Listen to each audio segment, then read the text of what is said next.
Hello, my friends. Today, I want to tell you about a boy who had nothing. No money, no home, sometimes no food. But this boy became one of the most famous people in the world. His name was Charlie Chaplin. How did he do it? Stay with me, and if you enjoy stories like this, please subscribe to hear more. It was a cold evening in London, 1895.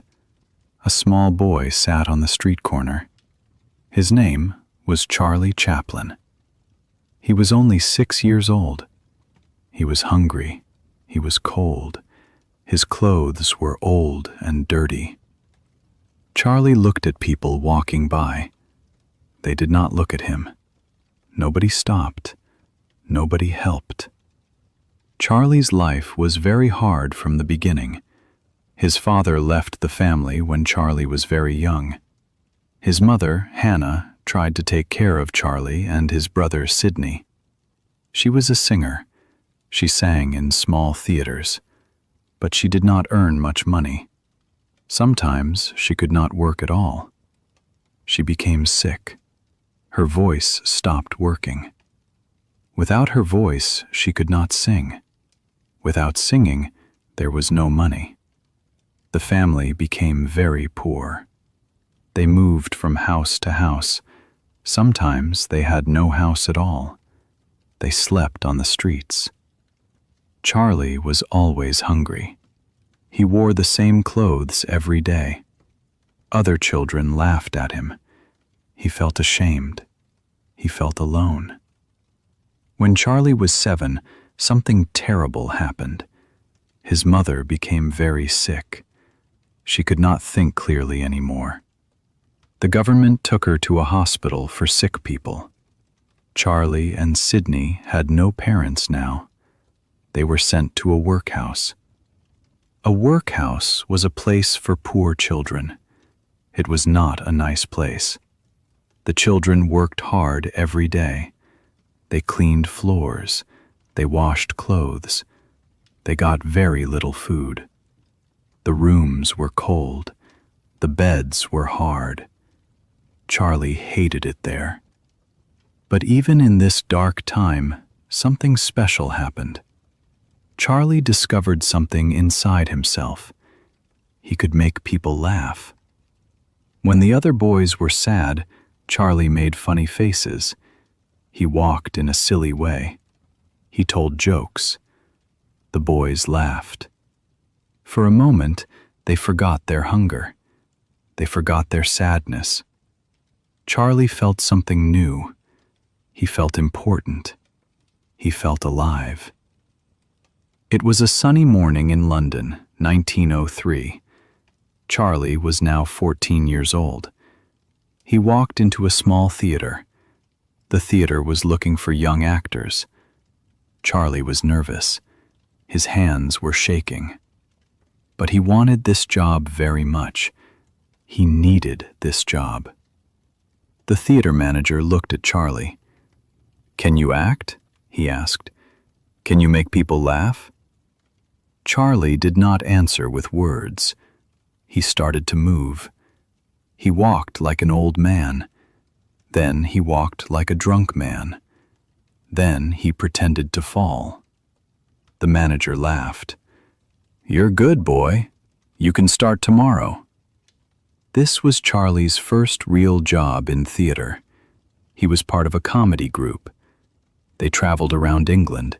They performed in small towns and big cities. Charlie learned everything about performing. He learned how to move his body. He learned how to use his face. He learned that sometimes no words are needed. Sometimes the body speaks better than the mouth. The audiences loved Charlie. He was small and thin, but on stage he was powerful. He could make a whole room laugh without saying a single word. He moved like water. He was fast. He was smooth. People had never seen anything like him. But life was still difficult. Charlie earned very little money. The group traveled in old trains. They slept in cheap hotels. Sometimes they performed 3 shows in one day. Charlie was always tired. But he never complained.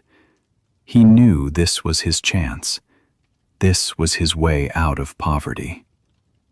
Years passed. Charlie got better and better. He joined bigger theater companies. He played bigger roles. More people knew his name. Then, in 1910, something happened that changed everything. It was a gray morning in September 1910. Charlie stood on a big ship. The ship was leaving England. It was going to America. Charlie looked at the ocean. He felt scared and excited at the same time. An American theater company invited Charlie to perform in New York. This was a huge opportunity. America was the land of dreams. America was where you could become somebody. Charlie did not know what would happen, but he knew he had to try. When Charlie arrived in New York, everything was different. The buildings were taller, the streets were wider, the people moved faster. Everything was bigger, louder, brighter. Charlie felt small again, like that little boy on the London streets. But he did not give up. He performed with a theater company across America. They went to New York, Chicago, San Francisco, and many other cities. American audiences loved Charlie. They laughed at his movements. They loved his energy. They loved how he could tell a whole story without words. Then, in 1913, something amazing happened. A man from a movie company saw Charlie perform. His name was Mack Sennett. He made comedy films. He saw something special in Charlie. After the show, he came to Charlie. "I make movies," Mack said. "I want you to be in my films. I will pay you $150 every week." Charlie could not believe it.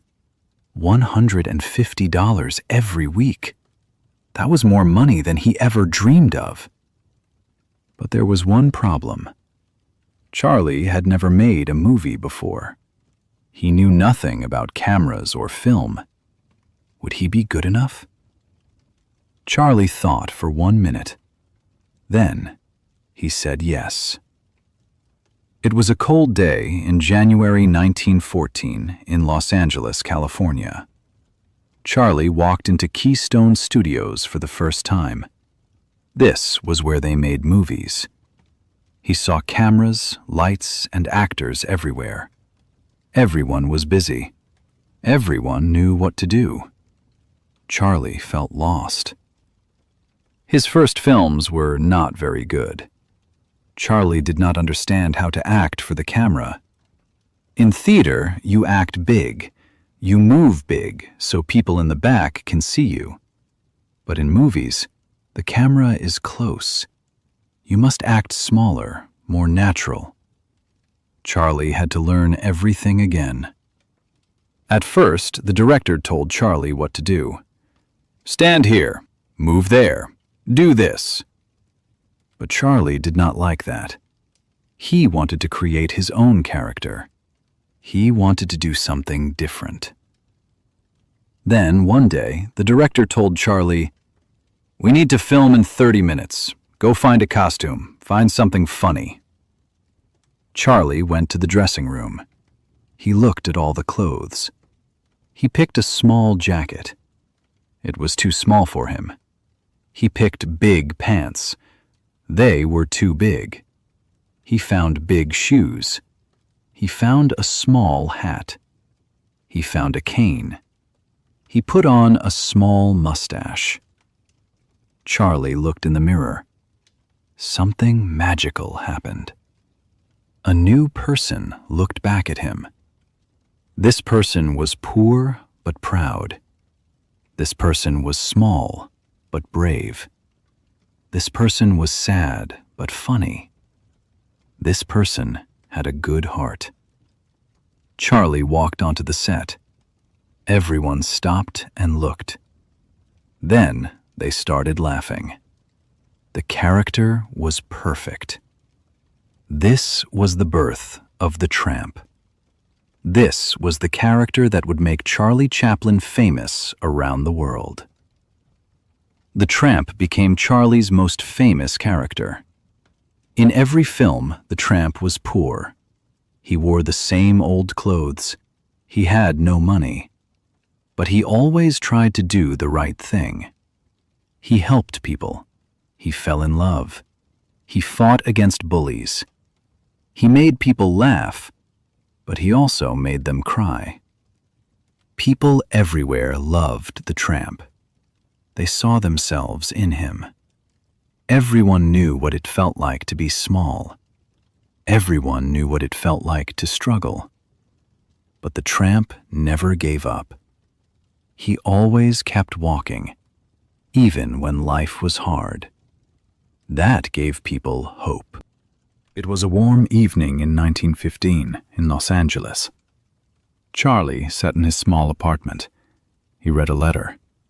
The letter was from a big movie studio. They wanted Charlie to make films for them. They offered him $1,250 every week, plus a bonus.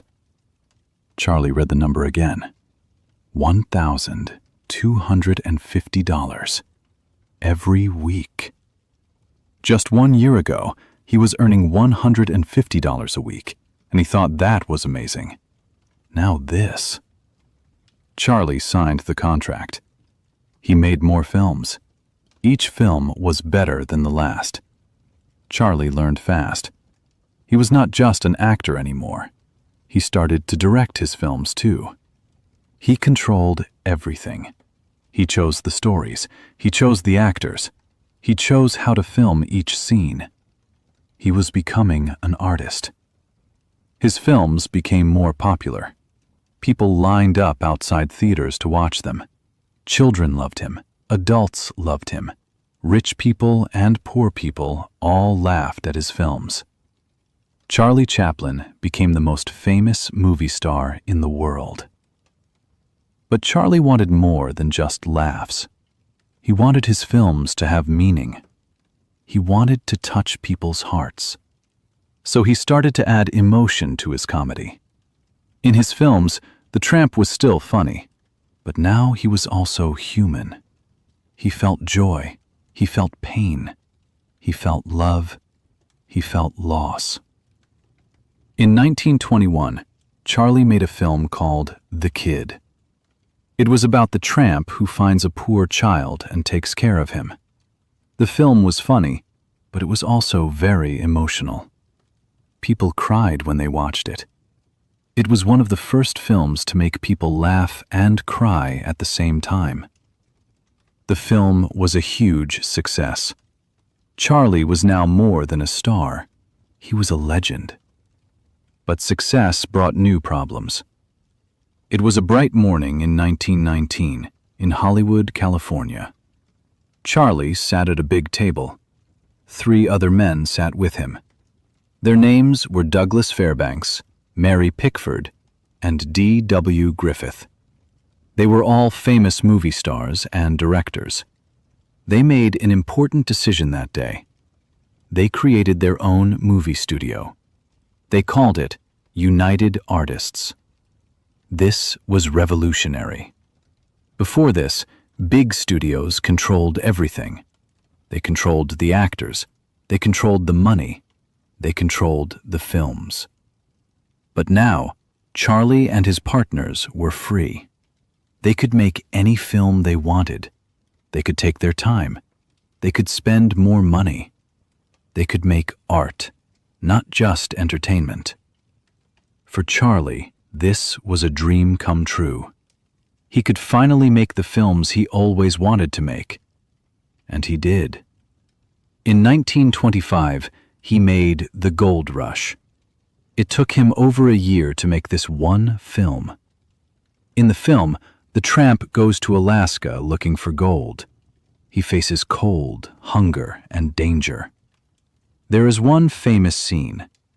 The tramp is so hungry that he cooks his shoe and eats it like a delicious meal. People laughed, but they also felt his pain. The film was beautiful. It was funny. It was sad. It was perfect. The Gold Rush became one of the greatest films ever made. Then, in 1931, Charlie made City Lights.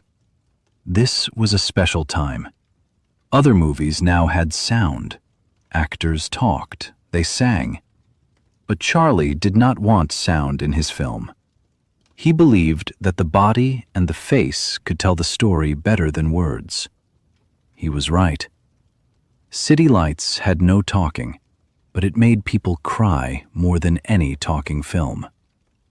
By now, Charlie was not just rich. He was one of the richest people in entertainment. He owned his own studio. He controlled his own work. He had complete freedom. The poor boy from London streets now had everything. But the world was changing, and new troubles were coming. It was a cold afternoon in 1940 in Hollywood. Charlie was working on a new film. This film was different. This film was political. It was about a dictator who looked like Adolf Hitler. The film was called The Great Dictator. This was a dangerous film to make. America was not at war yet. Many powerful people did not want Charlie to make this film. They said it was too political. They said it would cause problems. But Charlie did not stop. He believed this film was important. In the film, Charlie played two characters. One was a Jewish barber, very similar to the Tramp. The other was a cruel dictator. At the end of the film, the barber gives a powerful speech about freedom, kindness, and humanity. When the film came out in 1940, it was a huge success. People loved it. But it also made Charlie many enemies. Some people said Charlie was a communist. They said he was dangerous. They said he was against America. This was the beginning of hard times for Charlie. The U.S. government started watching him. They investigated him. They wanted to find something wrong. The newspapers wrote bad things about him. Some people called him a traitor. In 1952, Charlie left America to visit Europe. While he was away, the American government canceled his visa. They said he could not return to America unless he answered questions about his political beliefs. Charlie was shocked. He lived in America for 40 years. He made his greatest films there. He became famous there. Now they did not want him? Charlie was hurt. He was angry. He decided he would not return. He moved to Switzerland with his family. He said, "I don't need America. America needs me." For 20 years, Charlie could not go back to America. He continued making films in Europe, but it was not the same. He missed Hollywood. He missed his friends. He missed the place where he became Charlie Chaplin. It was a special night in April 1972 in Los Angeles. The Academy Awards ceremony was happening. Something unusual was planned. After 20 years, Charlie Chaplin returned to America. He came to receive a special award for his lifetime work in film. Charlie was now 83 years old. He walked slowly onto the stage. He was small and thin. His hair was white, but his eyes were still bright. When people saw him, they stood up. The whole room stood up. They clapped. They clapped for a long time. Some people cried. Charlie stood there and looked at everyone.